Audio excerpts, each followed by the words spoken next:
Bumiyahe kami pa San Jose del Monte, Bulacan para akyatin ang tinaguriang Mountain of Healing, ang Padre Pio. Si Padre Pio ay isang Italian priest noong 20th century na pinaniniwala ang kayang magpagaling ng kahit na anong uri ng sakit. Ayon sa mga tagapamahala ng lugar, ito ay itinayo dahil sa isang kahilingan ng may-ari kay Padre Pio na magkaanak ulit. Ang hand statue ay isang kamangha-manghang iskultura na kumakatawan sa kamay ni Padre Pio.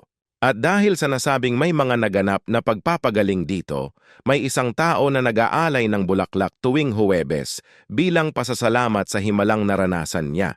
Pagkarating mo sa taas, makikita mo na maraming rosaryo ang nakasabit na mula sa mga deboto ni Padre Pio. Nakapaloob dito ang kanilang mga dalangin at paniniwala na sila ay gagaling. May station din para sa mga gustong magsindi ng kandila at may chapel din na pwedeng puntahan para sa mga mananalangin. At dahil nga ito ay nasa bundok, nakakamanghang mga tanawin at sariwang hangin ang mararanasan mo kapag nagpunta ka dito. Kaya ano pang hinihintay mo?